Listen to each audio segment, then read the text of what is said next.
Olá, pessoal, boa noite, sejam muito bem-vindos. Estou muito feliz de estar com vocês aqui essa noite. Vamos para mais um evento, né? Na verdade, é um evento. O objetivo aqui não é uma aula especificamente, mas a gente tratar de uma forma técnica assuntos que são muito importantes para todo e qualquer empreendedor. Hoje nós vamos falar de planejamento financeiro com formação de custo e preço. É algo que dificilmente vocês vão encontrar um tema como esse misturado.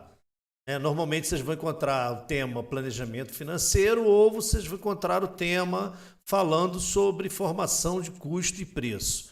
E o objetivo aqui hoje, principal, além de mostrar para vocês como a gente pode formar no passo a passo um bom custo e ainda melhor um preço, é também fazer todos vocês terem a consciência de que formação de custo e formação de preço faz parte do planejamento financeiro de qualquer negócio, tá? Isso é um fato que não pode e não deve ser deixado de lado. Bom, vamos começar efetivamente. Eu vou fazer aqui a transição da tela. Só um minutinho.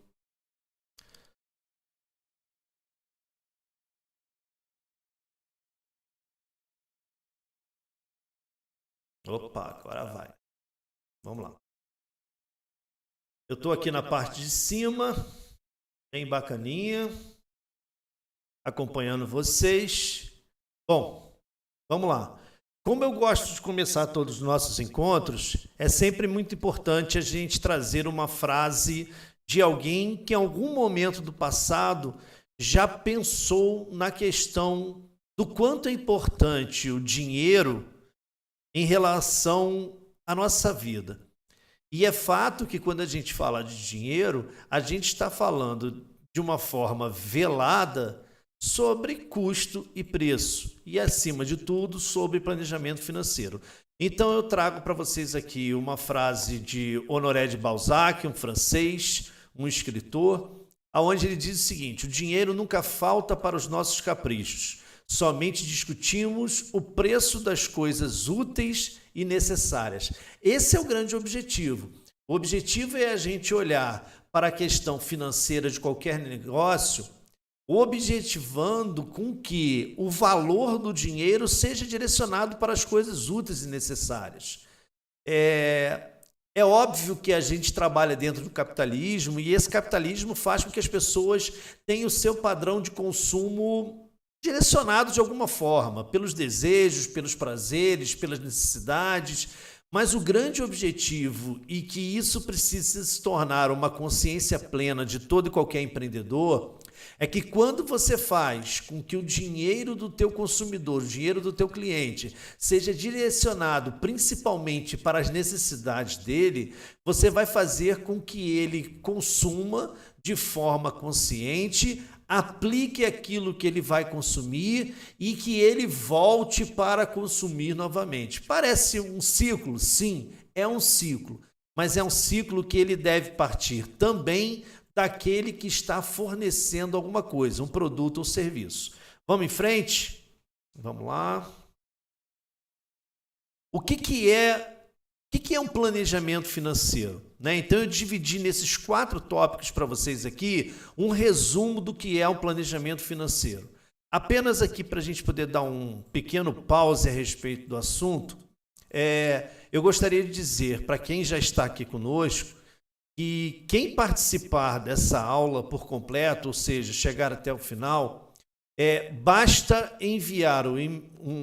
deixar um comentário aqui no chat dizendo assim: estou na aula, aí eu vou conseguir reconhecer e você vai mandar um e-mail para treinamentoabcriativa com 2 T's @gmail.com.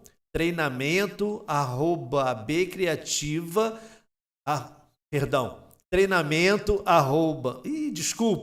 treinamentoabcriativa@gmail.com. Você vai mandar dizendo assim: quero o material da aula de planejamento financeiro. Então você dá um oi no chat, diz estou aqui e manda um e-mail para treinamentoabcriativa@gmail.com dizendo quero o material do planejamento financeiro, ok?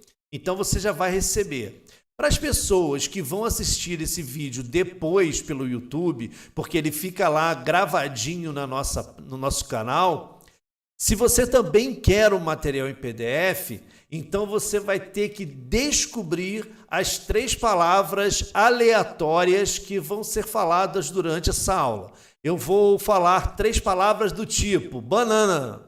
Em algum momento desse vídeo eu vou falar uma palavra como essa e outras 2. E aí, quando eu falar essas palavras, você vai mandar um e-mail também para o treinamentoabcriativa@gmail.com dizendo as 3 palavras. E aí eu vou te enviar o material em PDF, o material dessa aula, que não é simplesmente essa apresentação que eu vou mostrar para vocês, ok? É todo um material compiladinho, direitinho, estilo uma belíssima apostila. Vamos em frente? Vamos lá. Por que eu juntei custo e preço com planejamento financeiro? E aí, logo à frente, vocês vão entender perfeitamente essa mistura. Bom, primeiro, planejamento financeiro é a organização das finanças pessoais ou de um empreendimento para a criação de um manto de proteção das necessidades gerais. Ou seja, quando uma pessoa se planeja, tanto para si quanto para o seu negócio, ela está criando uma cobertura, ela está criando uma forma de poder manter aquela atividade que ele pretende ter, tem ou mesmo vai estar em dificuldades para poder manter. Então, quando você faz o planejamento financeiro, você está criando esse manto, você está criando essa proteção, você está criando esse invólucro para que o teu negócio ou a tua vida financeira pessoal dê certo.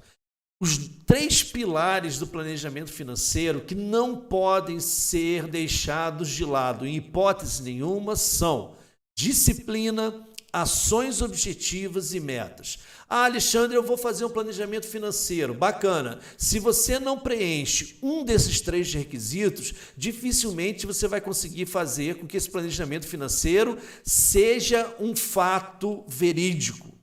Ah, mas como assim? Cara, se você não tem disciplina, se você não consegue manter uma rotina para poder fazer com que a tua vida financeira tenha uma estabilidade, obviamente você não vai alcançar resultado.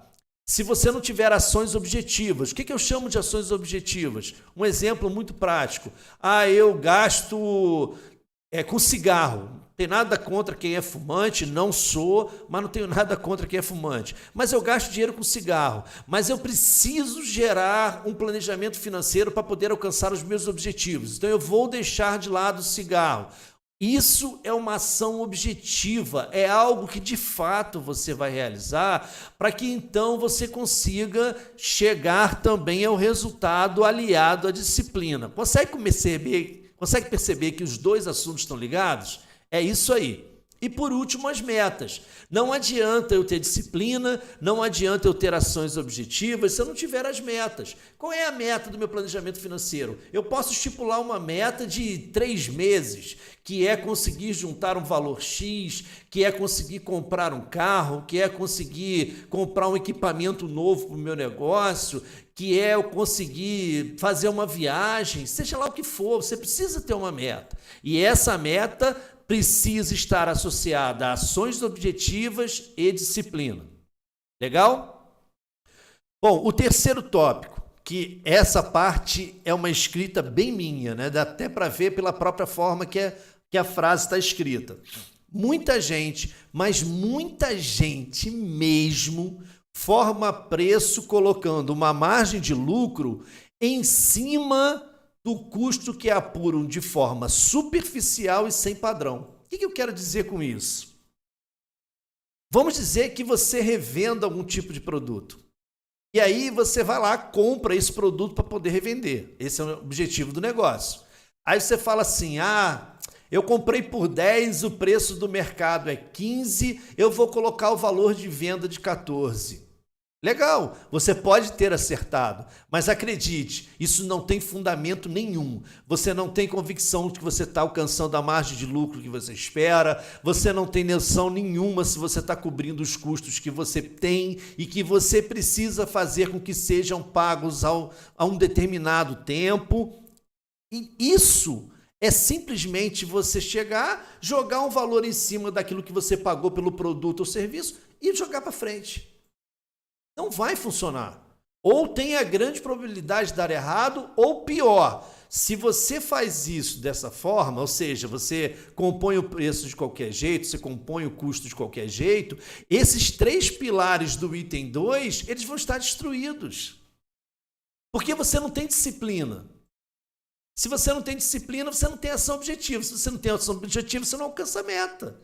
Então, esse tópico 3 é o tópico da desconstrução do planejamento financeiro. É o que você deve deixar de fazer de errado, porque essa é a prática de muita gente, tá bom? Vamos para o 4. Executando corretamente a valorização do custo do preço, você está dando o passo de alicerce da sua estrutura financeira, da estrutura financeira do seu negócio, da sua vida pessoal. Então, entenda que o item 3 e 4 são 2 antônimos. Ou seja, para que o item 4 exista, você precisa abandonar o item 3. Se você não consegue abandonar o item 3, não perca seu tempo tentando fazer o 4, não perca seu tempo tentando cumprir o 2. Planejamento financeiro, como qualquer outro tipo de planejamento, de tempo, de recursos, qualquer outro tipo de planejamento, ele precisa de pilares fixos e bem atendidos, ok? Passei direto. Custo. Vamos lá. O que é custo? Custo, primeira parte, pessoal, nós vamos fazer um pequeno período teórico, ok? Daqui a pouco a gente entra para a prática. Vamos lá. Custo. Custo é um gasto relativo do bem ou serviço utilizado na produção de outros bens e serviços. Ou serviços, ok? Parece que a telinha aqui está meio fora. Deixa eu só ver se eu consigo resolver isso aqui. Aí, melhorou, né? Deve estar aparecendo melhor aí para vocês. Bom. Vamos voltar. Custo é um gasto relativo ao bem ou serviço utilizado na produção de outros bens e serviços. Dá para entender? Você tem uma entrada de algum bem ou serviço e você vai fazer uma transformação para que saia um bem ou um serviço. Então, esse meio de campo que você encontra nessa atividade é o que a gente denomina de custo. Ou seja, o custo de produção dos bens e serviços vendidos compreenderá obrigatoriamente. Vamos aos tópicos. Tópico 2. O que um custo tem de uma produção de um bem ou serviço? Obrigatoriamente, ele vai ter custo de aquisição de matérias-primas e quaisquer outros bens ou serviços aplicados ou consumidos na produção. Tudo aquilo que eu comprar, tudo aquilo que eu adquirir, tudo aquilo que eu criar para poder entregar um produto ou serviço e faz parte da composição desse produto ou serviço é um custo e você deve considerá-lo. Na prática, eu vou mostrar com bastante clareza isso para vocês. Número 3. O custo do pessoal aplicado na produção, inclusive de supervisão direta, manutenção e guarda das instalações de produção, também fazem parte do custo. Não é simplesmente aquela mão de obra da pessoa que está executando, mas se você tem pessoas que atuam diretamente e que influenciam diretamente nessa composição de custo, o valor dessas pessoas, o valor da hora, do dia, do mês dessas pessoas precisam estar compreendidos na formação do custo. 4. Os custos de locação, manutenção e reparo e os encargos de depreciação dos bens aplicados na produção. Ou seja, digamos que você alugue uma máquina para poder produzir um bem ou um serviço. Aquele custo do aluguel tem que fazer custo do teu produto, tem que fazer parte do custo do produto final. Não tem como. O reparo de algum equipamento que você utiliza para produzir aquele produto ou serviço também tem que fazer parte. A depreciação dos bens. Isso é um termo complicado, Alexandre. Eu vou mostrar lá na frente para vocês o que é na prática e você vai conseguir entender melhor, enxergando na prática o que representa a depreciação. Tudo que tiver associado, tudo que estiver unido ao processo de produção daquele produto ou serviço tem que ser considerado no custo. Então, reparem, nós já percorremos 3 itens que dificilmente uma pessoa que tem um pequeno negócio, um autônomo, dificilmente ele compõe o custo do produto ou do serviço dele a partir de todos esses 3 itens. Mas ainda falta um 4º item, que é o quê? Os encargos de amortização diretamente relacionados com a produção. Os encargos de exaustão dos recursos naturais utilizados na produção. São os termos bem técnicos, né, pessoal? Parece besteira, mas não é. O que são encargos de amortização diretamente relacionados com a produção? Impostos. Tá? São os impostos que você paga. É o que você transfere para o governo e que faz parte daquele produto ou serviço. É estranho? É estranho, mas é verdadeiro. E os encargos de exaustão dos recursos naturais. Vamos dizer que você utilize água. Água tem um encargo. Qual é o encargo da água? A conta de água. Qual é o encargo da energia elétrica? A conta de energia elétrica. Ou seja, esses encargos eles têm que estar contidos também na formação do teu custo. Porque, mas é só um copinho d'água que eu coloco. Não importa. Você precisa contabilizar e existe a forma de contabilizar isso. Então, sonegar essa contabilização, você está sendo desonesto com você mesmo. Quer ver? Vamos olhar isso. Daqui a pouquinho a gente vai olhar esse item com mais cuidado. Deixa eu mudar aqui. Peraí, deixa eu sair daqui desse meio. Opa! Eu consigo me mexer, tá vendo aí, ó? Deixa eu ir aqui para o meio para não atrapalhar vocês. Vamos lá. Além de custo, desculpa, e isso são coisas que dificilmente uma pessoa verá. Por que eu estou dizendo isso? Para quem, por exemplo, já foi numa cadeira de faculdade, estudou num curso de administração de empresas, ele já teve essa informação. Ele sabe que custo é diferente de despesa, que é diferente de perdas. Mas uma pessoa que nunca teve a oportunidade de estar numa cadeira de universidade para estudar esses conceitos, o que ela entende de custo? Eu comprei o produto, vou botar uma margem e entrego. Olha que nós acabamos de falar de custos e onde nós elencamos 4 itens importantes. Agora nós vamos falar de despesa, onde nós vamos elencar outros exemplos importantes. Vamos lá? O que é uma despesa? A gente precisa conceituar para que você consiga compreender a diferença do custo. Despesa: todos os bens ou serviços consumidos na manutenção de atividades operacionais e na obtenção de receitas não vinculadas à produção de bens ou serviços. Ou seja, eu tenho, eu tenho uma copiadora, né? Eu tenho uma máquina de fazer cópias. Aquela máquina quebrou. Aquela máquina, ela não faz parte do meu processo produtivo, ou seja, ela não interfere na produção do meu produto ou serviço, mas ela está contida no meu negócio? Sim. Então ela é uma despesa. Ela não vai estar diretamente ligada no custo do produto, mas ela tem que ser, em algum momento, compensada porque ela faz parte do contexto geral. Então, ela não tem um valor agregado direto, mas ela tem um valor agregado que a gente chama de indireto. Exemplos, né? Aqui embaixo tem casos que podem exemplificar bem isso. Por exemplo, comissão de representantes sobre as vendas efetuadas. Vamos dizer que eu produzo torresmo. Vou dar um exemplo, que gordo só pensa em comida.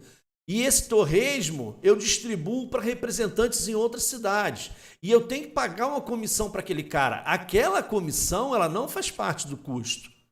Na verdade, eu vou entregar para ele com os meus valores, com os meus custos cobertos. Quanto ele vai colocar para vender é o valor da comissão que eu vou dar a ele. Mas isso não pode entrar na composição do custo. Isso é um valor a mais. Isso é um valor que vai agregar ao preço final, mas que não faz parte do teu custo. Tá bom? Folha de pagamento do pessoal do administrativo, da contabilidade, finança, vendas, não são profissionais que metem a mão na massa e que fazem com que o produto ou serviço exista. Então ele não é um custo direto, ele é um custo indireto, ele é uma despesa. Ele não pode ser jogado na composição do produto. Ele vai aparecer em outro momento e vai fazer parte do preço, mas não do custo do produto. Parece simples, né? Mas quando a gente começa a desenvolver, você começa a notar que existem coisas diferentes e existem peculiaridades que dificilmente as pessoas enxergam no dia a dia de pequenos negócios, de profissionais autônomos, profissionais liberais. Não é verdade? Depreciação de bens utilizados nas áreas de contabilidade, financeiro, setor comercial, foi o que eu falei da máquina copiadora. Ela tem um custo, mas aquele custo não está atrelado ao produto. Aquele custo, na verdade, é uma despesa, porque ela não influencia no produto ou serviço final. Bacana? Vamos para as perdas. Perdas. Todo processo produtivo pode gerar restos decorrentes da atividade desenvolvidas. Isso é normal e deve ser previsível. E pode ser previsível. Tá? Estes são considerados normais atividades. Que tipos de perdas a gente pode falar? Por exemplo, perda de material por evaporação ou consumo no processo produtivo. Se uma pessoa, por exemplo, trabalha com um produto que é volátil, a pessoa agrega, por exemplo, álcool a algum tipo de produto que ela faz, e aquela garrafinha ficou aberta e aquele material evaporou, o que você vai fazer? É perda, mas ela não faz parte do custo. A perda ela vai ser calculada também de uma forma indireta. Agora, entendam, perdas anormais provenientes de eventos fortuitos e força maior, tal como... Deixa eu tentar ajustar a tela aqui, que me deu a impressão que a telinha está fora de novo. Está aparecendo aí a tela direitinho para vocês? A minha aqui ela está meio cortadinha. Vamos lá. Agora acho que está legal.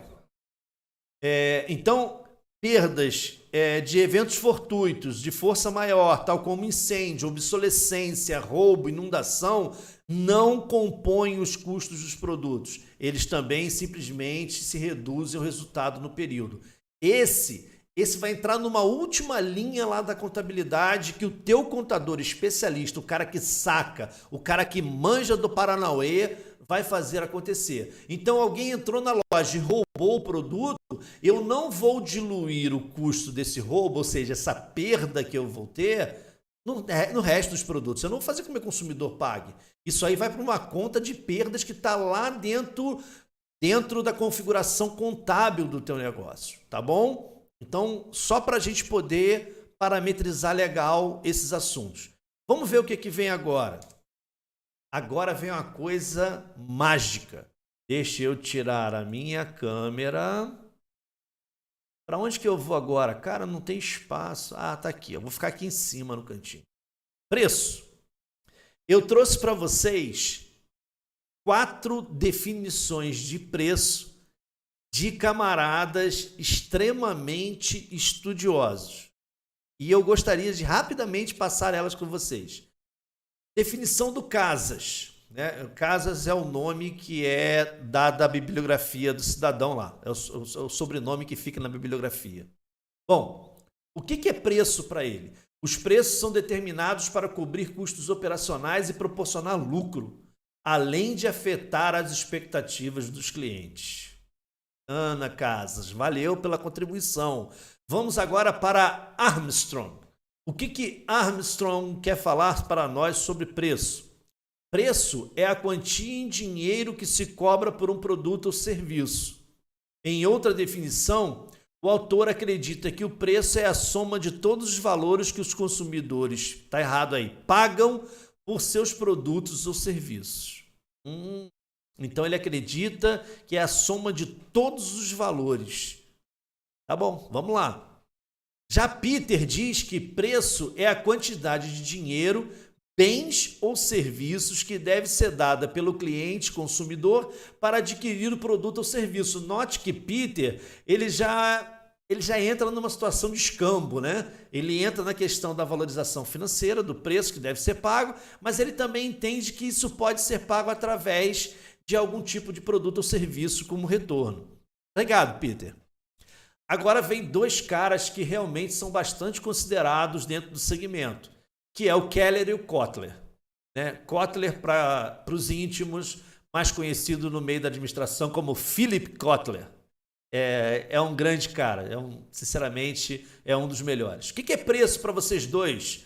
Preço funciona como uma principal determinante na escolha dos compradores, sendo ele ainda como um dos elementos fundamentais na determinação da participação do mercado e da lucratividade das empresas. Cara, eu garanto que se eu pedisse que vocês dissertassem sobre essas quatro afirmativas aqui, sairia uma coisa muito louca. Muito louca. Sabe por que sairia uma coisa muito louca? Eu vou explicar para vocês. Porque preço...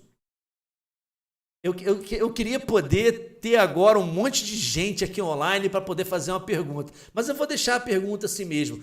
Em qual segmento de estudo vocês entendem que está o preço? Qual seria a cadeira que estaria o preço dentro das áreas de estudo?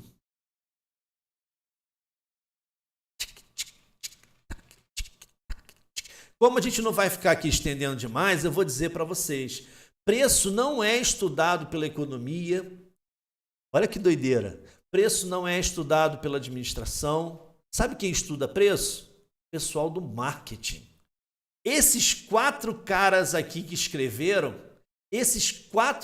escreveram livros voltados para o marketing. Por quê? Observem que em determinado momento, por exemplo, o Casas ele é até bem específico, ele fala sobre cobrir custos operacionais e proporcionar lucro, mas qual é a segunda parte da frase dele? Além de afetar as expectativas dos clientes. Observe que ele associa preço à questão da dinâmica do mercado. Ele associa preço à questão da dinâmica dos clientes. Se você olhar o Armstrong, ele fala, preço é a quantidade de dinheiro que se cobra por um produto ou serviço. Aí depois, lá no final, ele fala assim, é a soma de todos os valores que os consumidores pagam por seus produtos e serviços. É a soma de todos os valores. Que valores são esses? São só os valores financeiros? Não. Porque os valores que alguém paga por um produto ou serviço vai muito além do dinheiro. Você já imaginou? Eu lembro quando eu era criança, deixa eu contar a história rapidinho. E eu limpava a oficina do meu pai, eu retirava a serragem, meu pai era marceneiro todo sábado. E meu pai me dava alguma coisa do tipo, sei lá, quanto custa uma empada hoje? R$5? Então era quanto meu pai me pagava, R$5. E existia uma padaria perto da minha casa chamada Padaria Casmar. Eu morava num bairro pobre, morava em Senador Camarada, do lado menos afortunado ainda. E eu pegava aquele dinheiro que meu pai me dava, né? E eu ia lá na padaria de tarde, tinha que ser de tarde, no sábado à tarde, porque é a hora que saíam as empadinhas. Nossa, que empadinha que aqueles caras faziam. E eu ia lá e, dedicava meus R$5, que não era nem real naquela época, eu dedicava meus R$5 para poder comer aquela empada. Eu só entreguei a ele meus R$5 ou eu entreguei a ele tudo que eu consegui com o meu trabalho para poder comprar uma empada. Entendeu por que Armstrong fala é a soma de todos os valores dos consumidores? Cara, é sensacional a gente conseguir enxergar essas coisas, porque a partir do momento que a gente começa a pensar em gestão financeira, entendendo que a gente não está somente compondo uma coisa fria, que é um valor financeiro, que é dinheiro, a gente tem que lembrar que a gente está se envolvendo com outros aspectos dentro desse segmento. Peter fala que o preço é a quantidade de dinheiro. Aí depois ele fala assim, bens ou serviços que deve ser dada pelo cliente consumidor para adquirir o produto ou serviço. Quando ele fala em adquirir, Ele não fala também somente em ter. Você pode ver que ele cria uma relação. Ele cria uma relação de bens ou serviços também, um escambo. Ou seja, eu não estou só dando meu dinheiro, eu estou dando alguma coisa a mais. Eu estou dando meu trabalho, estou dando minha inteligência em troca, eu estou dando alguma coisa a mais. E, finalmente, os nossos amigos Keller e Kotler, ele diz que o preço funciona como principal determinante na escolha dos compradores. Eles, então, os dois, que são realmente os papas dessa parte de segmento do marketing, do preço, você vê que eles não estão nem aí para a questão do custo. Eles falam especificamente sobre a escolha. E ele fala que é um dos elementos fundamentais na determinação da participação do mercado e da lucratividade das empresas. Ou seja, se teu preço não consegue fazer com que os teus clientes tenham a escolha e entenda que preço vai muito além do que é dinheiro, isso vai afetar o quê? A participação no mercado e a tua lucratividade. Mas aí, como eu sou abusado, e eu sou abusado mesmo, não tenho medo disso, eu vou colocar a minha definição de preço. Vou me colocar aí, digamos, de forma abusada debaixo de Kotler, Keller, Armstrong, Peter, toda essa galera que escreveu livros maravilhosos que fizeram parte de toda a minha vida acadêmica. E eu digo o seguinte, que preço é o linguajar honesto do empreendedor e o maior objeto de cobiça de todo e qualquer consumidor. Desculpa, mas eu lacrei. Por que eu estou falando isso? Porque quando eu falo de linguajar, senhoras e senhores, eu estou falando de uma expressão. O que eu digo de linguajar honesto? Eu boto até aqui, por isso que eu estou falando, ó, quem está assistindo está se dando bem. Não esquece da regrinha, colocar lá embaixo, colocar nos comentários e mandar o e-mail. Porque o material que eu estou mandando em PDF, ele é muito mais rico em conteúdo do que está aparecendo aqui nessa apresentação para vocês. Então vamos lá. O que é linguajar honesto na minha concepção? O preço final de um produto tem que ser de uma honestidade incontestável para o empreendedor e não simplesmente pelo sentido de não lesionar o cliente. Mas primeiro, não deve em hipótese nenhuma lesionar a ele mesmo. Vamos trocar o termo lesionar, que ficou meio pesado, por lesar, tá bom? O que eu digo que o preço ele tem que ter linguajar honesto? A primeira coisa é o seguinte, meu amigo. Se o preço ele lesa você, porque você simplesmente coloca uma margem de lucro de 20% em cima daquilo que você compra, daquilo que você produz e você vende, você está sendo lesado. E quando você é lesado, o negócio está todo errado. Você já partiu errado para poder fazer com que o seu negócio tenha um futuro próspero. Então, você está sendo desonesto com você mesmo. Então, meu amiguinho, é preciso, é necessário, é fundamental você entender que compor corretamente o custo e formar o preço da forma que precisa ser feito é vital para o teu negócio, é vital para a tua vida.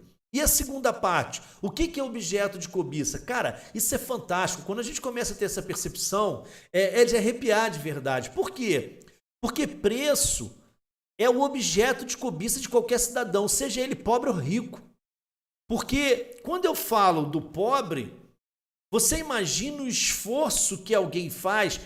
Vamos usar a parte bem sentimental do negócio. Chegou o dia das crianças, aquele cara ganha o salário mínimo e ele tem 5 filhos. E ele sabe perfeitamente que se ele não der um brinquedo para aquelas crianças naquele dia, elas vão sofrer, porque elas vão ver outras crianças ganhando brinquedos simples, mas elas vão ganhar. Então aquela pessoa vai pegar lá o restinho do salário que ele tem, de repente vai ter que fracionar um pouco mais o arroz durante o resto dos dias do mês, mas ele vai numa loja e vai comprar um brinquedinho simples para cada filho dele. O que foi? O que aconteceu? Exatamente o objeto de cobiça. Cobiça, quando eu falo, não é algo ligado a pecado, não é algo, alguma coisa que transgride, não. Ele teve que, em algum momento, alcançar aquele preço com o quê? Com seu esforço.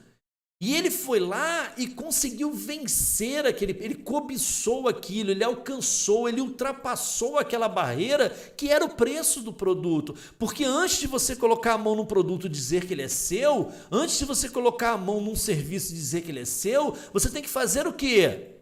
Pagar. Então isso acontece com uma pessoa que possui pouca renda, assim como acontece com aquela pessoa que é abastada. O que eu quero dizer com isso? Na verdade, quando uma pessoa com muita renda consegue consumir alguma coisa, ela não está ultrapassando uma barreira que é o preço, mas na verdade ela está criando status. O cara que é ricaço, que compra um iate, ele não quer saber se ele pagou 1.400.000 reais no iate, mas ele quer saber que quando ele tirar aquele iate daquela marina e começar a passear em meio dos outros iates, todo mundo vai dizer, nossa, lá aquele iate está novinho. Ou seja, ele ultrapassou a barreira do preço, mas a preocupação dele não era especificamente o valor. A preocupação dele era o status que aquilo ia gerar para ele. Então, quando eu falo que preço é o linguajar honesto do empreendedor, que ele tem que olhar para dentro dele e é o maior objeto de cobiça de todo e qualquer consumidor, esses são os exemplos que eu queria te dar. Então, o que eu quero fundamentar até esse slide aqui é exatamente mostrar para você que planejamento financeiro de uma empresa, de um negócio, de um produto, seja um serviço, ele não tem fundamento se você não consegue compreender bem o todo. Ele vai ficar vazio. Opa! Muito bem. O que nós vamos fazer agora? Nós vamos fazer um negócio bem legal, que foi a minha promessa para vocês. Vamos lá. Não é mais PowerPoint, mas é uma coisa chamada Excel. Olha, já até fez a transição da tela, que bonitinho. Deixa eu trocar aqui na minha tela principal para eu poder... Ih, rapaz, tá cheio de gente aqui agora que eu vi, rapaz. Que bacaninha. E aí, pessoal, boa noite mais uma vez. Vamos em frente. Vamos lá. Eu agora... Aí alguém vai falar assim, ah, Alexandre, puxa vida. Você vai falar de Excel. Cara, eu não manjo nada de Excel, mas eu não tô te pedindo para você saber Excel. Eu não estou te pedindo isso, não.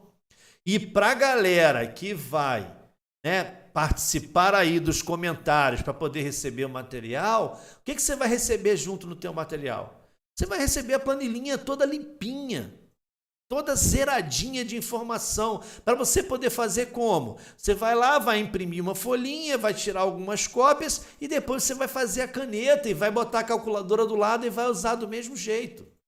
Eu faço no Excel porque eu tenho a prática do uso. E isso também vai ser muito mais prático para eu poder mostrar para vocês. Mas, para quem não tem a prática do Excel, take it easy, esfria a tua cabeça. Você vai conseguir fazer do mesmo jeito. Vamos lá? Como bom gordo, né? Assim como eu usei o exemplo do passado, eu fiquei aqui matutando com a minha equipe de produção, que não me ajudou, perguntando assim, cara, o que a gente pode fazer para criar um conceito de formação de custo e preço que seja legal, que seja prático, dinâmico, e a produção não me ajudou. Aí o que o gordo fez? Pensou em comida, né? Então vamos lá. E não vou pensar numa comida qualquer, né, cara? Se é para matar todo mundo de fome, que a gente morra com orgulho. Eu também não sei quem gosta de frutos do mar, mas, por exemplo, eu como sou amante, vou me deliciar aqui em pensamento. Então, o que eu procurei? Eu procurei como fazer uma paella, né? Paella, está escrito paella, mas no linguajar de nossos amigos espanhóis, trata-se de paella, né? É uma paella, vamos falar paella mesmo em Caxias, Nova Iguaçu, não importa. Vamos lá. O que eu preciso para compor um custo? Eu preciso de dados. E se eu não tiver esses dados, eu vou fazer besteira. Se eu começar a compor custo a partir daquilo que eu acho, então faz o seguinte, para aqui de assistir esse vídeo e volta para o teu mundinho, aonde você vai fazer o negócio de qualquer jeito e tenta ser feliz. Se der certo, parabéns. Se der errado, volta que eu tenho o antibiótico para você aqui, para te ensinar como fazer certo. Mas a forma básica de fazer qualquer tipo de levantamento de custo é você procurar dados. Então, o que eu fiz?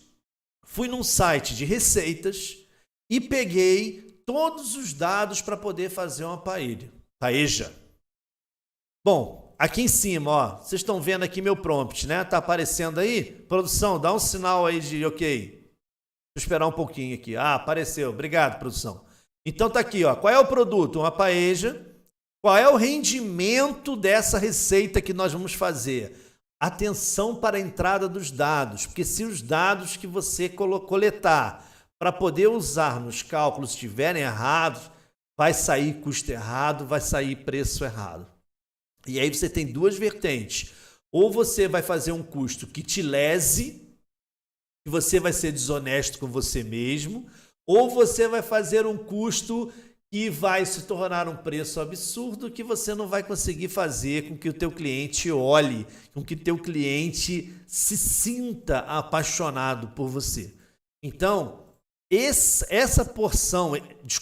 receita que nós vamos fazer, ela rende 18 porções e o tempo de preparo é 2 horas. Alexandre, esses dados são fundamentais? Sim, são fundamentais, porque são eles que vão criar parâmetros para a gente poder compor a nossa tabela. Bacana? Vamos em frente. Outro dado que eu preciso ter e que é muito importante são esses dados aqui que eu estou salientando com o prompt. Tá vendo aqui, ó? Eu busquei o quê? Eu busquei referência de mercado, e busquei de verdade, tá, pessoal? Eu fiz uma pesquisa para encontrar restaurantes que forneçam paeja para eu poder entender qual era a variante de mercado e eu poder verificar, ao fim, se o que eu estou prevendo como custo e preço se enquadra dentro do mercado e eu consigo manter uma concorrência com os meus, obviamente, concorrentes. Então, eu achei um restaurante em Botafogo, na zona sul do Rio, chamado Real Astoria, que ele vende a paeja por 150 conto para 2 pessoas. Pressão, hein?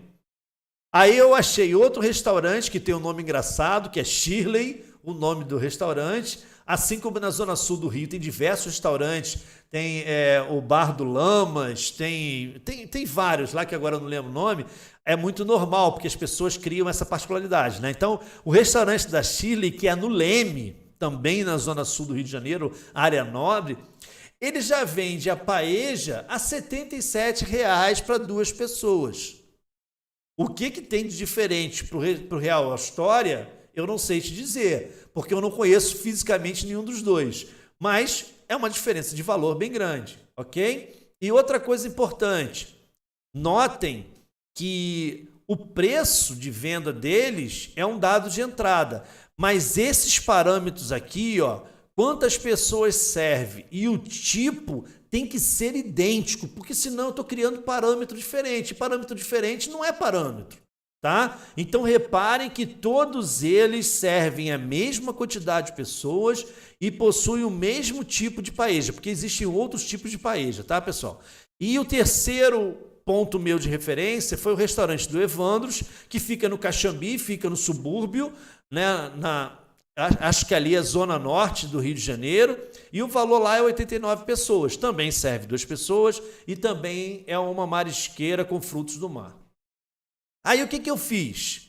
Eu fui lá na receita, na internet, né, no site de receitas de alimentação, e eu peguei todos os elementos, eu procurei a receita mais rebuscada, para que eu, em momento nenhum, ficasse longe de um desses restaurantes. Eu procurei aqui a receita que contempla mais itens, inclusive itens caros, tá? Mas a minha preocupação é que eu não, de repente, fizesse uma coisa meia boca e isso me iludisse no final. Caramba, eu tô com custo baixo, um preço de venda extremamente competitivo. Não é esse meu objetivo. O meu objetivo é fazer um negócio alto nível para eu poder saber exatamente como é que eu me comporto em relação à concorrência. Porque se eu estiver produzindo um negócio de alto nível e o meu preço ficar dentro das margens aceitáveis de mercado, isso quer dizer que eu estou compondo bem o meu custo e eu tenho condições de entrar nessa concorrência. Faz sentido? Vamos lá. Então, primeira coisa que eu fiz, ó, eu botei aqui na coluna dos ingredientes todos os elementos que compõem essa paella, tá? Desde o azeite até a ervilha. Beleza? Deixa eu ver se eu consigo aqui. Não consegui. Eu não vou reduzir não, porque de repente vai ficar mais difícil para vocês enxergarem. Assim como eu estou fazendo uma paella, isso aqui podia ser um traço de massa, um concreto, poderia ser qualquer coisa. Entenda que no lugar aqui dos componentes, eu substituiria por pedra, areia, cimento, água. O que você vai colocar naquela massa? O que você vai colocar naquele concreto? Ou seja, o que eu estou fornecendo para vocês como planilha, ela serve para ser utilizada independente do negócio, tá bom? Existem elementos que vocês vão deixar de lado, porque tem gente que não é CNPJ, tem gente que de repente é simplesmente um MEI, e um MEI, enfim, isso aí é outro papo que mais à frente vai falar. Mas aqui na questão da composição dos elementos que vão gerar o produto ou serviço, isso aqui, pessoal, serve para qualquer tipo de produto ou serviço. Então vamos lá. Uma coisa muito importante é que você tenha muito bem definido a quantidade de cada produto que você vai usar. E aí, voltamos à questão da honestidade. Quando eu comento que você tem que ser honesto com você mesmo, você precisa ser honesto em todos os aspectos. Se você colocou ali que você vai usar 1 xícara de chá de azeite, não coloque 2. Não coloque meia. Não coloque 1,5. Se está escrito que é 1, você vai colocar 1. Por quê? Porque se você colocar meia, você está lesando o teu cliente. E você pode estar comprometendo o teu produto ou serviço. Se você coloca 1,5, de repente não vai comprometer o teu produto ou serviço, você até de repente está beneficiando o teu cliente. Mas e você? Você está sendo desonesto contigo. Por quê? Porque você está onerando o custo de uma coisa que não tem necessidade. Então, se a receita daquele concreto diz que são 3 sacos de cimento, coloque 3 sacos de cimento. É importante demais isso. Então, um dos objetos importantes também nesse trabalho é você definir as quantidades e usar as quantidades conforme foram definidas. E o mais importante, pessoal, não pode ser usado subjetividade na forma de medir os itens que vão compor o teu produto ou serviço. O que eu chamo de subjetividade? Por isso que eu utilizei principalmente a receita de um produto, de um alimento, de um produto final a partir de alimentos. Subjetividade é isso aqui, ó, xícara de chá. De repente você vai pegar uma xícara de chá da tua avó, daquelas de porcelana importada, que é toda trabalhadinha, e ela não corresponde à xícara de chá que é utilizada hoje em dia. Porque aquela xícara de chá tem um desenho diferente, entendeu? Isso se chama subjetividade. Eu não posso ter, digamos assim, na forma mais popular de falar, 2 pesos e 2 medidas. Não posso ter. Tudo aqui é cientificamente calculado. Então, o que Xandão fez? Xandão foi na internet e procurou na lista de parâmetros de medidas o que significa 1 xícara de chá. Então, por isso que eu criei a coluninha do lado, ó, a quantidade aqui que corresponde. Isso aqui é subjetividade e eu não quero ter subjetividade. Não me importa ter subjetividade, tá vendo? Marquei de vermelho aqui, ó. Eu preciso ter quantidades corretas. Desculpa, é que a garganta secou. Então, eu procurei lá na internet o que se corresponde a 1 xícara de chá de um líquido.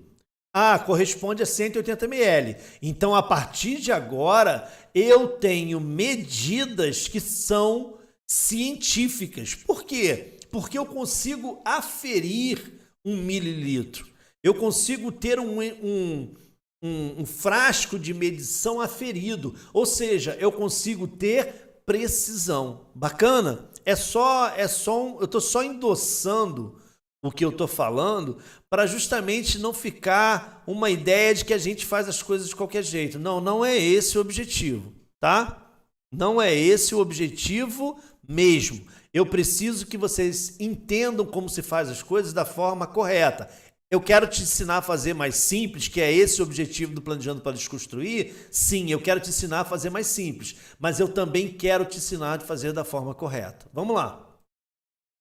Então, eu listei aqui, ó, a quantidade direitinho de cada item. Eu listei a unidade a que corresponde, porque eu associei aqui xícara de chá a mililitro.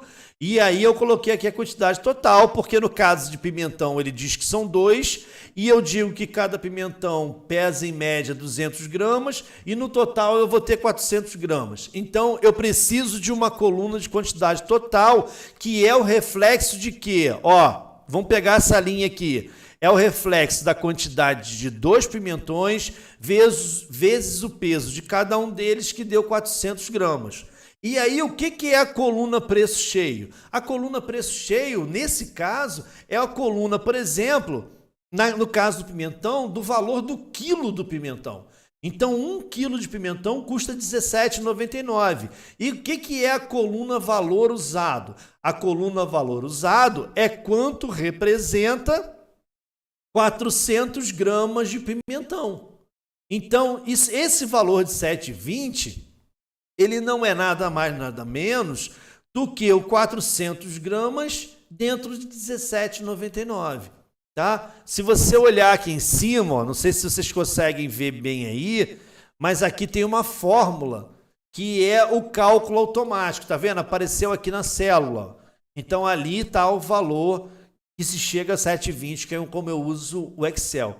Então, reparem que eu venho fazendo valor a valor. Eu coloco o valor de cada item e aqui do lado eu coloco quanto corresponde à quantidade que eu vou usar para fazer a receita da paeja para atender a um total de 18 porções. Tá claro, pessoal, até aí?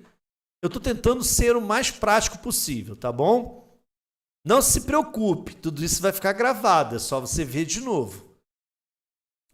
E aí, no final, o que eu tenho? Eu tenho o somatório dos valores daquilo que eu usei para poder compor o custo para poder fazer a paeja. Ou seja, eu tenho o valor de todos os componentes. Está tudo listado aqui, linha a linha. Se vocês repararem, eu fiz questão de colocar o sal, eu fiz questão de colocar a água que vai ser usada. Por quê? Lembra do que eu falei dos conceitos que divergem? Vou dar um exemplo. No caso, digamos que isso aqui seja um restaurante, né, que está fazendo essa paeja, que é o meu restaurante. Eu tenho água que eu vou colocar na paeja, para poder produzir a paeja. Mas, ao mesmo tempo, eu tenho água que eu vou usar para lavar louça, que eu vou utilizar no banheiro, que eu vou utilizar para fazer a limpeza do salão. Aquela água do banheiro, das louças, do salão, elas não entram no custo do produto, elas entram nas despesas. Lembra das despesas que eu expliquei? Pois é, já a água que eu vou usar na paeja, ela tem que ter o seu custo contabilizado no final do produto. Porque ela faz parte. Porque se eu usar 2,8 litros na receita total, custa X. Se eu usar 5 litros, custa Y. Então eu preciso ser honesto. É essa honestidade que eu falo para que a gente tenha bastante noção e não lesar o nosso cliente, também não sair lesado. Bacana? Então vamos lá. O que é essa linhazinha aqui chamada investimento? Que eu botei de R$ 603,62. Caramba, é difícil falar 60, né? O que é essa linha? Essa linha é o seguinte, por exemplo, eu não vou no mercado e eu chego lá no mercado e falo assim, ô moço, me dá, por favor, 180 ml de azeite. Eu não consigo fazer isso. Eu vou comprar o quê? Uma garrafa de 500 ml, uma garrafa de 1 litro, 750, mas eu não vou conseguir comprar 180 ml. Vai aparecer um engraçadinho que vai falar assim, mas eu compro sachê de azeite. Tá bom, tomara que a soma dos sachêzinhos de azeite componha os 180 ml, porque se compor 200, eu já estou jogando dinheiro fora. Entendeu? Então, no final, eu tenho um valor cheio aqui de investimento de R$603, que é como se eu comprasse uma quantidade maior daquilo que eu necessito para usar. Por que eu botei esse valor aqui? Simplesmente para mostrar para vocês que, independente, digamos, que eu investi R$603 em todos os produtos que eu comprei, eu só vou aplicar a receita R$318,72. Tá claro? Eu não vou jogar no custo o valor total, porque eu não uso R$603 para produzir uma paella de 18 porções. Eu uso R$318,72. Tá? Por isso que eu procuro fazer as coisas de forma bem clara, para poder fazer com que vocês entendam que, mas eu gastei muito mais. Beleza, mas não é o que você aplicou no produto. O custo do teu produto, do teu serviço, tem que levar só o valor que você vai utilizar para produzir. Bacana? Vamos subir um pouquinho a nossa tela aqui. E aqui isso aqui agora já é meu, né? Fui eu que fiz. É diferente da receita que eu copiei de algum lugar. Eu estipulei que todas essas pessoas que estão aqui, cozinheiro, ajudante de cozinha, garçom, ajudante, serviços gerais e caixa, eu estipulei que todas essas pessoas fazem parte da composição do produto. E sem elas, o produto não existe. Alisson, você está exagerando, você colocou o caixa. Tá bom, coloquei mesmo de propósito. Tá? Não necessariamente um caixa ele vai entrar na composição do custo do produto. Apesar de que, nesse caso, para mim aqui entraria. Mas eu preciso te mostrar que essas pessoas, elas estão na composição do custo e como fazer isso. Então vamos lá, a gente já está avançado bastante na hora. O que eu coloquei aqui? Eu coloquei o salário de cada pessoa, tá? Tá aqui o salário. Essas pessoas trabalham 240 horas por mês. Então, o valor da hora, como é que ele foi encontrado? Eu peguei o valor do salário e dividi pelo valor da quantidade de horas e cheguei no valor unitário. Eu cheguei no valor de 1 hora trabalhada dessa pessoa. E olha só como é que é importante. Não fica tonto não que eu vou correr a tela lá para cima. Tá vendo aqui o tempo de preparo? 2 horas, não é isso? Então, isso quer dizer que o cozinheiro vai dedicar quantos minutos? 120 minutos, que é correspondente a quê? A 2 horas.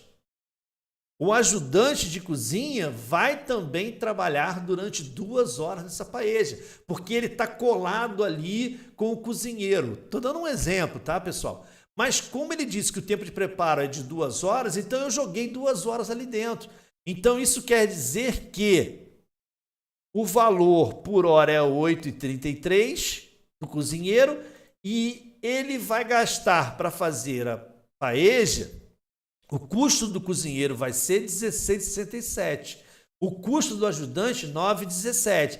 Aí você já vê que o valor do garçom não é o valor de tempo de preparação da paella, mas é o valor que ele demora para poder servir, para poder atender aquela mesa que vai consumir a paella. Então, se ele faz o serviço, se ele leva a paella até a mesa, ele serve os clientes, aquele tempo que ele vai gastar para aquilo tem que estar dentro da composição do custo. Então, eu determinei que ele vai gastar 10 minutos para poder servir os clientes e que o ajudante lá do balcão vai demorar 5 minutos porque ele vai preparar os pratos, vai preparar os copos, ele vai entregar os talheres. Então, esse cara demora 5 minutos. A pessoa do serviço... Onde é que entra os serviços gerais? A pessoa dos serviços gerais, ela está lá dentro fazendo a arrumação, a limpeza daquilo que foi gasto para poder fazer a paella, ou seja, ela interfere no processo direto. Então, eu botei lá 5 minutos para ela. E eu botei 5 minutos no caixa. Por quê? Porque aquela pessoa também interfere. O garçom vai chegar com a comanda, vai entregar o caixa vai lançar naquela mesa, depois vai finalizar a conta. Então, bota 5 minutinhos do caixa também.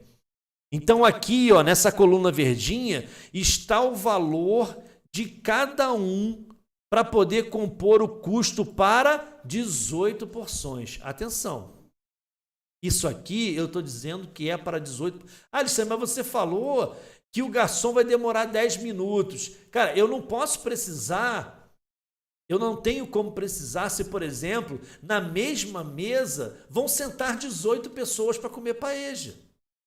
Eu não tenho como precisar isso. Então, eu trabalho com valores estimados. Então, para mim, 10 minutos foi um bom tempo.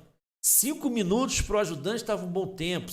Porque senão, você começa a jogar valores muito altos, você tenta se proteger demais, você tenta ser honesto demais, você tenta ser mais católico que o Papa, como se diz, e aí você acaba fazendo com que o teu custo vá lá em cima, teu preço fique insuportável. Bacana? Então, no final, eu vou agregar para 18 porções o valor de R$ 27,47. O que mais eu gasto? Ah, eu vou gastar os insumos. Quais são os insumos que eu vou gastar nesse caso? Como eu já coloquei a água lá dentro do custo, um dos insumos é o gás. Então, eu digo que eu vou gastar meio metro cúbico de gás, o valor unitário do metro cúbico é R$ 2,40, então eu vou gastar R$ 1,20 de gás para poder preparar a paella. Aí a gente sai daqueles elementos que teoricamente estão ligados diretamente ao processo e eu vou entrar em despesas. Notem que as despesas são compostas por itens que não agregam direto no produto, mas elas precisam ser contabilizadas e o produto que eu vou vender lá no final tem que me ajudar a pagar o negócio todo. Esse é o objetivo. O produto que eu vou vender lá no final, ele tem que me ajudar a pagar o negócio todo.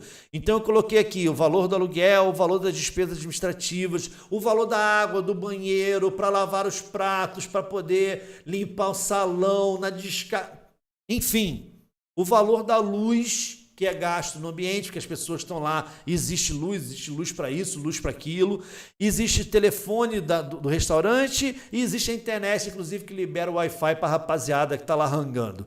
Então, aqui estão os valores cheios por mês. E aí eu determino, pessoal, que por mês esse restaurante ele venda 1.500 pratos, certo?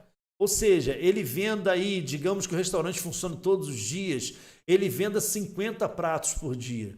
Então, 50 vezes 30, 1.500 pratos. Isso quer dizer que cada prato vai contribuir com R$ 2,33 para pagar o aluguel no final do mês. Cada prato vai contribuir com R$ 1,20 para pagar as despesas administrativas e assim sucessivamente. No final, eu tenho um valor de rateio total por prato. A gente chama de rateio porque a gente está falando de despesa. Despesa a gente não aufere diretamente ao custo. Despesa a gente rateia para colocar no custo, tá? Esse é um termo que a gente fala aí na parte técnica. Então, eu vou ter R$ 4,57 de rateio das despesas para colocar no custo final. Acabou? Não. Nós vimos isso nas despesas. Nós vimos o valor da depreciação. O que é a depreciação? São todas as máquinas, equipamentos, móveis, prédio, tudo que você tem dentro do ambiente e que aquele prato de comida tem que ajudar a pagar. Ele tem que fazer parte do pagamento daquele negócio inteiro. Como no caso a gente está falando de aluguel acima, eu não estou falando do imóvel, mas se o imóvel estivesse sendo pago mês a mês, se o imóvel fosse de propriedade do restaurante, ele também teria que ser rateado. Mas aqui na depreciação eu coloquei máquinas, todas as máquinas, os equipamentos, os móveis, o carro da restaurante, tudo está ali na depreciação. Então, a depreciação total é do valor de R$ 60 mil. E esses 60 mil reais, eles serão depreciados em 5 anos, que corresponde a 60 meses. Ou seja, todo mês eu tenho uma depreciação de R$ 1.000, ok? Todo mês o restaurante tem que gerar R$ 1.000 para pagar a depreciação desses bens que foram colocados no negócio. Esses R$ 1.000 também são rateados. E como é que eles são rateados? Por cada prato. Quantos pratos a gente usou para ratear a despesa administrativa?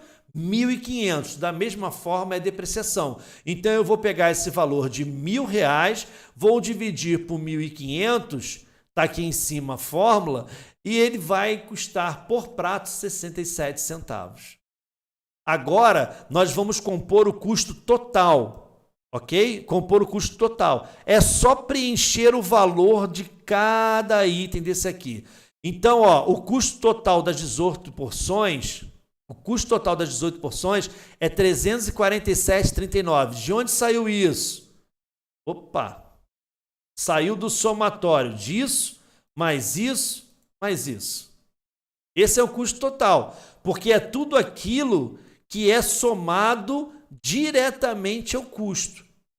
Ou seja, insumos, digamos que você pode substituir aqui insumos também por matéria-prima, tá? Insumos, mão de obra e aqui todos os itens que fizeram parte do produto. Então, o somatório desses itens vai finalizar com esse valor aqui. Tá bom? Então, isso aqui é o custo total. Como a gente determinou que essa receita faz 18 porções, o custo direto por porção é de R$ 19,30. Bacana? O custo para 2 pessoas é R$ 38,60. Por que você está fazendo custo para 2 pessoas, Alexandre? Porque é o parâmetro dos meus concorrentes. Aqui, ó. O parâmetro dos meus concorrentes é quantidade para 2 pessoas. E lembra que eu falei que os parâmetros têm que ser iguais? Senão não faz sentido. Tá bom? Então, por isso que o custo é para 2 pessoas. Aí depois eu tenho as despesas por prato. Aqui, ó. Despesas, valor R$ 4,57. Aí esse valor vem aqui para baixo, ó, 4,57. Aí depois eu tenho a depreciação por prato, tá aqui, ó, 67 centavos. Qual é o valor total do meu custo? O valor total do meu custo é de R$ 38,60 mais 4,57 mais 67 centavos, que vai dar R$ 43,83. Ó, legal! Estamos quase chegando no final. Só que a gente tem que lembrar que a gente tem perdas. Lembra que um dos itens daqueles slides lá do PowerPoint no início falava sobre perdas? A gente tem perdas que são perdas normais do processo. O que a gente chama de perdas normais do processo? Aquela senhora que vai esbarrar com o braço no copo e o copo vai cair no chão e vai quebrar. Aquele copo tem que ser reposto. Então eu determino que cada vez que eu fornecer um prato de paella no meu restaurante, ele vai contribuir com caixinha de R$ 2,19 para as perdas. Tá bom? Um alimento que apodrece, alguma coisa que eu comprei e não verifiquei que estava na validade, vou ter que jogar fora. Essa perda vai ter que compensar. Mas não é R$ 2,19 por dia, pessoal. É R$ 2,19 vezes 50 pratos que a gente estipulou que vai ser vendido por dia no restaurante. Então eu estou falando num valor diário de R$ 100, e ao final de 30 dias eu tenho um valor destinado para perda de R$ 3.000. Então eu tenho que saber controlar esse valor para eu poder, no final, ao invés de jogar esse dinheiro fora, transformar ele em lucro para mim. Tá bom? Então o custo total da paella para 2 pessoas é de R$ 46. Então aqui o que eu fiz? Eu terminei a fase do custo. Agora eu vou para a fase que encanta os meus clientes. Eu agora vou transformar isso em preço. Então aqui, ó, custo total 46,2. Foi quanto eu cheguei aqui e transferi para cá, ok? Eu entendo que uma boa margem de lucro para o meu negócio é 40%.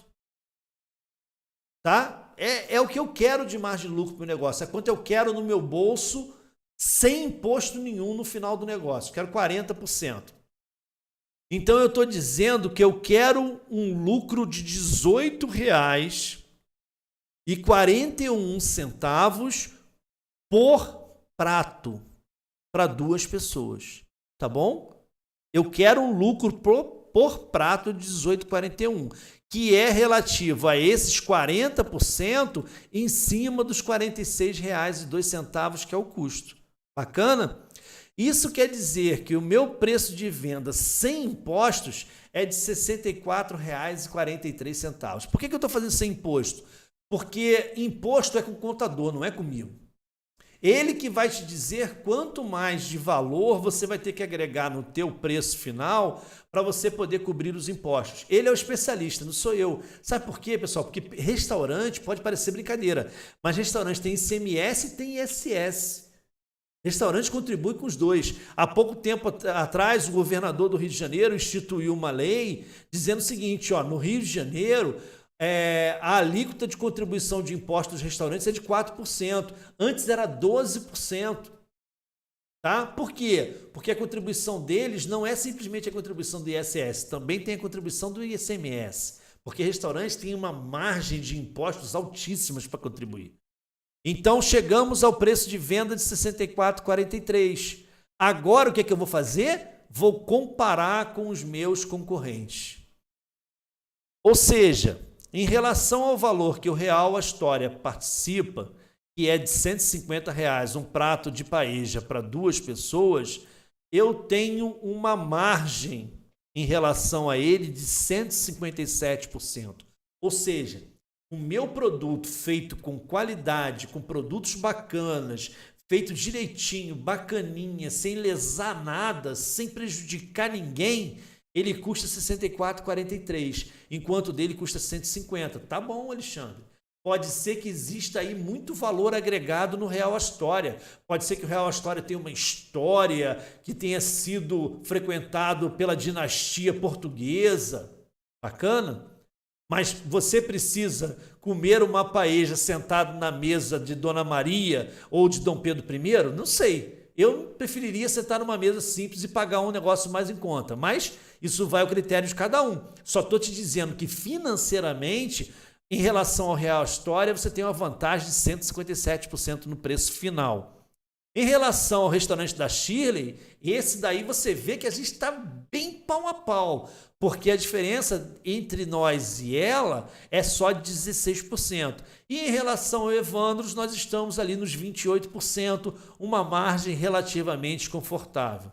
É lógico que o preço desses restaurantes ele já possui imposto. E eu não estou preocupado com isso, nós estamos fazendo um exercício. Porque se o meu preço vai ficar muito próximo em relação ao preço deles, o que eu posso trabalhar? Eu posso trabalhar na margem de lucro. Ao invés de eu trabalhar com 40%, eu baixo para 35%, baixo para 30%. Eu continuo tendo lucro, continuo bacana e continuo extremamente competitivo no mercado.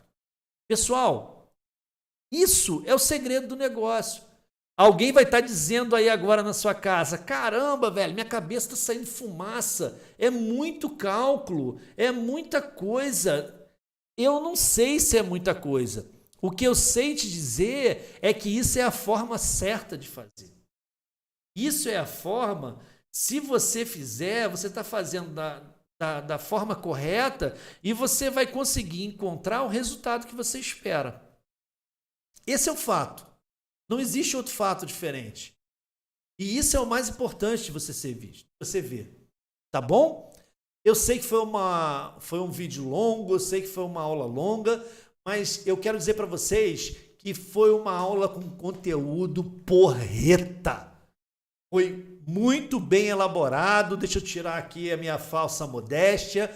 Foi uma aula bem bacana, bem prática, com conteúdo sólido, que pode ser comprovado junto aos teóricos, que é um material que vocês vão receber bem bacana. Não esqueça de deixar no comentário eu quero o material e mandar o e-mail para treinamentoabcreativa@gmail.com.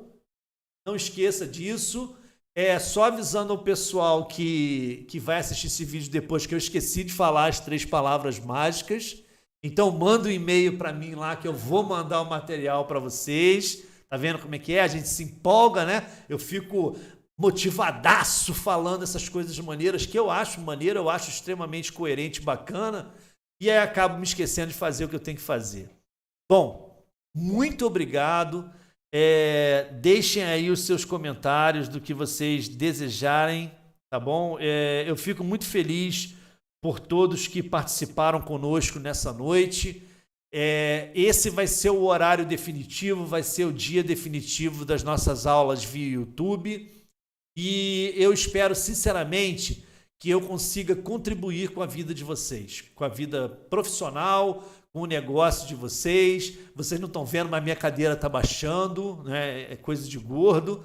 E eu dei uma descidinha na tela aí, não reparem não. Mas eu gostaria de pedir a vocês que vocês deixassem seu like também nesse vídeo que vai estar lá no YouTube. Depois vai lá, eu já assisti, legal, mas deixa teu like, compartilha, se inscreve, fala com teu amigo que também está empreendendo, que está pensando em empreender. Pô, tem um cara louco que fala coisas maneiras, que fala coisas com fundamento lá no YouTube e é de graça. Se inscreve lá no canal dele, assiste lá os vídeos, divulguem, nos ajude a divulgar. Não esqueçam também de acionar o sininho. Aciona o sininho aí que você vai receber as notificações dos vídeos que subiram. Ó, essa semana já subiu um vídeo, que foi ontem, que também está muito maneiro. Semana passada só vídeos com conteúdo bacana. Eu garanto para vocês, Planejando para Desconstruir não veio por acaso, veio para poder modificar a forma de pensamento do empreendedorismo atual, que é complicado, chato e difícil e de resultados longos e que não suportam os pequenos empreendedores autônomos, e a gente tem toda certeza que o caminho será longo, mas que ele colherá frutos bacanas. Então, muito obrigado, até breve, agradeço a vocês e um abraço. Deixe seus comentários aí, pessoal. Tchau, tchau.